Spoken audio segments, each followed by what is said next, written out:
Bueno, continuamos con la tercera parte de la clase de Coase.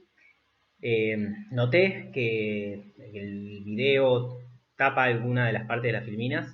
Recuerden que las filminas la tienen en el site de la materia, en la misma parte donde están los videos. Y también lo voy a agregar a la descripción de los videos para que lo puedan seguir desde ahí. Volvamos a donde habíamos dejado.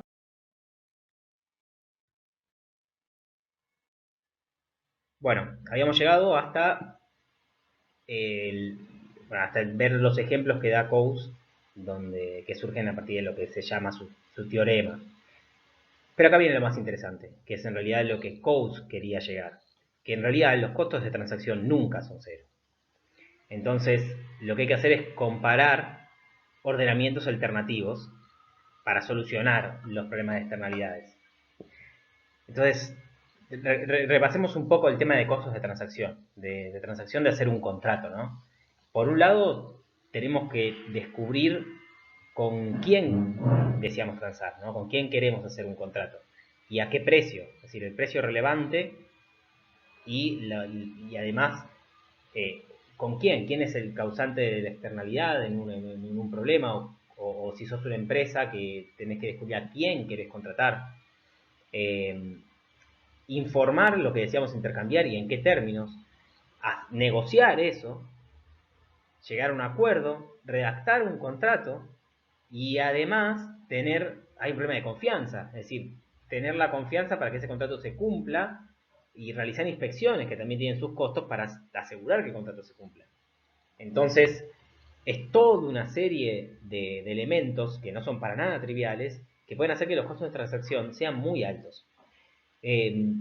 Por eso, si por medio, y esto es lo que veníamos viendo, si por medio de reordenamientos de derechos legales, como vimos en los ejemplos anteriores, se venda el derecho a contaminar, se vende el derecho a tener vistas, se vende el derecho a tener un árbol, hay un reordenamiento de derechos legales a través del mercado, a través de contratos libres entre las personas, que logre un aumento en el valor de producción, o sea, que deje el beneficio social total en un nivel mayor o un resultado más eficiente en el término de Pareto, bueno, esto se va a hacer. Siempre y cuando el beneficio que surja de dicho acuerdo sea mayor al costo mismo del acuerdo. Que como estamos viendo, los costos de los acuerdos no son cero, nunca son cero. Y entonces en casos donde los costos de transacción son muy altos, es posible que la solución óptima no se pueda alcanzar por medio del mercado. Y en esos casos sí, la delimitación de los derechos legales, o sea, por ejemplo, la decisión de un juez, tiene la capacidad de alterar el nivel de eficiencia económica, o sea, alterar la producción óptima en el sentido de Pareto, el nivel de producción. Sí va a poder hacerlo cuando los costos de transacción de estas transacciones son mayores que los beneficios que se derivan de estos acuerdos, de estas transacciones. Ahí sí es relevante la decisión de un juez. Imaginémonos el caso que estábamos viendo de la casa de arriba y la casa de abajo. Si los vecinos entre sí, qué sé yo, si tu vecino no tenés ningún tipo de confianza, qué sé yo, es Pablo Escobar tu vecino, no vas a hacer un acuerdo. Bueno, tampoco recurrirías a la justicia porque sería peligroso también, pero se entiende el punto. Si vos no tenés una confianza por la cual vos puedas hacer un contrato o tengas los medios para hacer ese contrato y hacer que se cumpla, bueno, los costos de esa transacción pueden ser muy altos y ahí sí va a importar la decisión del juez. La decisión del juez que, por ejemplo, diga la casa de abajo tiene derecho al árbol, por más de que el de arriba valore más la vista, como el costo de transacción es muy alto, no va a poder hacer nada, porque no va a darse esa transacción donde él pueda vender ese derecho.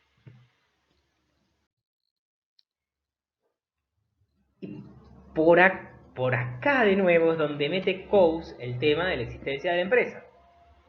Como vimos, ¿no? La empresa aparece cuando los costos de transacción del mercado son más grandes que los costos de organización administrativos que tiene una empresa. Es decir, reordena las actividades dentro de la empresa, dentro de los distintos sectores dentro adentro de una misma firma, las externalidades están totalmente tenidas en cuenta. Dentro de los distintos sectores que tiene la firma, las externalidades que genera un sector versus otro están contabilizadas interiormente. Por eso dice, esta es una forma alternativa de organización económica, como ya vimos. Se va a reordenar la producción sin necesidad de que haya contratos entre los distintos factores de producción, entre los distintos propietarios de los factores de producción a nivel dentro de la empresa. Es como si la empresa lo que hiciera es adquirir los derechos legales de todas las partes y luego se decide administrativamente cómo se usan esos factores de producción. Y hay otra solución alternativa, que es la regulación por parte del gobierno. Y acá también es muy interesante lo que plantea Coase. Él dice, bueno, el gobierno puede imponer regulaciones, directamente prohibir una actividad, y para eso tiene el poder de policía, tiene un método autoritario, tiene un método de imposición, pero, bueno, incluso hay ciertas actividades que el gobierno puede hacer un costo menor que una empresa privada, pero ojo que el gobierno también tiene costes. Y esto es un punto interesante porque, pensemos, él escribe este paper en 1960, época que todavía, digamos, era mainstream el keynesianismo y lo van a ver cuando lean el paper que es muy crítico con cómo los economistas tienden a pensar que el Estado aparece para resolver los problemas de organización económica, pero no se paran a pensar en cuáles son los problemas que tiene el Estado interviniendo. Entonces, él empieza planteando algo muy, muy básico, diciendo, bueno, a ver, en una empresa privada, si el costo, como vimos, ¿no? Si el costo de organización dentro de la empresa es muy alto, de una nueva actividad, lo que va a pasar es que esa actividad, que tiene un costo muy alto para organizarla dentro de la empresa, la va a organizar el mercado, lo va a tomar otra empresa. Dentro del gobierno no pasa eso. El gobierno es una super empresa que no se somete al control de la competencia. Si los costos son mucho más altos, lo va a seguir haciendo, lo financia de otro lado, con impuestos. Pero es lo que después se llama lo que sería una retención presupuestaria soft, digamos. Si una empresa pública da pérdida, se puede seguir manteniendo a flote por criterios políticos, digamos, administrativos, por otro tipo de criterios. Una empresa no, una empresa está sujeta al control de la competencia. Si hace las cosas más caras que otras, va a ser desplazada. Entonces dice, ojo con pensar que el gobierno viene a solucionar todo, porque va a generar otro tipo de problemas. Nos ahorra un costo de transacción, tal vez, pero tiene otros costos de transacción que tal vez incluso son más altos. Y dice, bueno, además la administración del gobierno obviamente es falible y está sujeto a presiones políticas. El planteo, que lo que nos invita a pensar Coase acá, es decir, bueno, entonces hay distintos arreglos sociales. Uno puede ser el mercado, una firma o el gobierno. ¿Cuál es el mejor para lidiar con los problemas de externalidades? Dice, hay que analizarlo. Hay que pensar en términos de costo de oportunidad entre los distintos ordenamientos sociales alternativos para poder ver cuál sería el que llega al mejor resultado en términos eficientes, en términos de Pareto, ¿no? Pero lo que no se puede hacer es suponer directamente que el gobierno es la solución, y punto. De nuevo, todas las soluciones tienen costos. Entonces, lo que uno tiene que hacer es sopesarlos. Y dice incluso, bueno, hay una última opción que es no hacer nada. En última instancia, antes que intervenir para estar peor, es mejor dejar las cosas sin tocar. Ya sabemos, ¿no? Esto, de si las transacciones del mercado fueran gratuitas, por lo que estamos viendo, si no hubiera costo de transacción, lo único que importaría es que los derechos de propiedad estén definidos bien.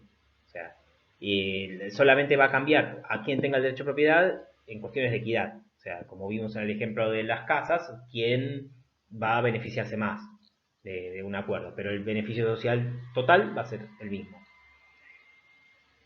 Entonces, de nuevo, la justicia puede influir de manera relevante al hacer estas transacciones costosas, y dice que incluso los jueces, de manera intuitiva, entienden el problema, porque cuando toman decisiones, tienen como jurisprudencia en la cual tiene que haber un daño significativo para que sea, da varios ejemplos, da ejemplos de hoteles, de alcantarillas, da un par de ejemplos. Hay un ejemplo muy O sea, es decir, tiene que haber, cuando uno quiere hacer una denuncia penal, tiene que haber, por lo menos en la jurisprudencia que revisó él, que es de Inglaterra y Estados Unidos, tiene que haber un motivo realmente, un daño realmente sustancial para poder hacer una denuncia. Eh, bueno, como saben, también mucho de lo que él, eh, la importancia que le da a las jurisprudencias, porque los sistemas jurídicos de Estados Unidos e Inglaterra están basados en la jurisprudencia, digamos, ¿no? Son ese tipo de sistema legal que es distinto al francés o al que tiene la Argentina. Eh, Da el ejemplo de la casa en el barrio industrial. Dice, ¿qué pasaría si, por ejemplo, una persona se muda al medio de un barrio, en medio de fábricas, y después denuncia a todas las fábricas de que le están contaminando? Dice, incluso aunque los jueces eh, fallaron a favor de la casa, que tendría derecho a aire limpio, y, y obligara al resto de las fábricas a no contaminar o a tener que compensarlo, lo que pasaría es que a esa persona, en última instancia, le comprarían la casa. O sea, las fábricas le terminarían pagando hasta que o le comprarían la casa directamente para poder producir tranquilas. Por eso dice, bueno, los jueces no son tontos y en un caso así fallarían a favor de las fábricas, porque pero incluso si no se diera eso, si fallaran a favor de la persona esta que se instaló en el medio de un barrio industrial, eh, en realidad el resultado terminaría siendo igual en términos de eficiencia, en términos de la producción, se seguiría produciendo las fábricas en el lugar. La única diferencia es que, bueno, esta persona se había saldrido con la suya y nada, le compra la casa, se va con el dinero, digamos. No sé si se ha entendido el ejemplo, pero básicamente es igual que antes, ¿no? Eh, entonces, de nuevo, esto que les comentaba acá, los economistas en la época que él escribe tienden a pedir la regulación estatal para lidiar con las externalidades, pero él marca una cosa más, dice, ojo, que una buena parte de las externalidades en realidad las genera el mismo gobierno.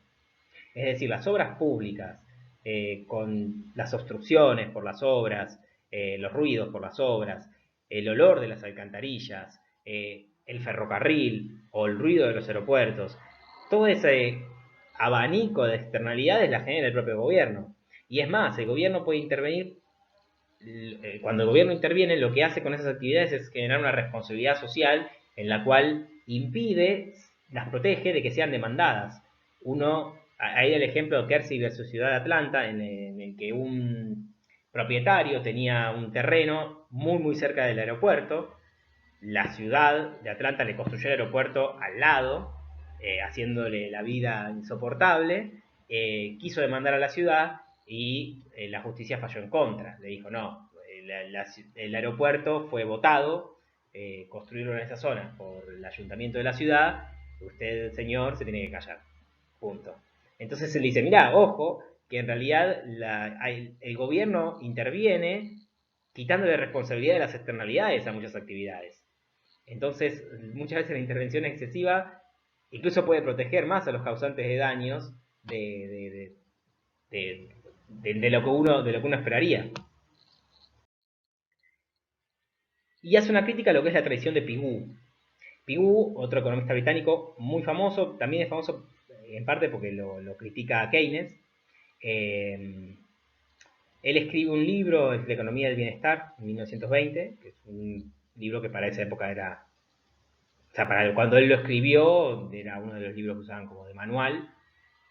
Por eso se lo conoce hoy, nos llega más por las críticas que le hicieron los economistas de la generación posterior a él, pero en realidad, bueno, Pigou tuvo un rol extraordinario en formar a los economistas de toda esa época, ¿no?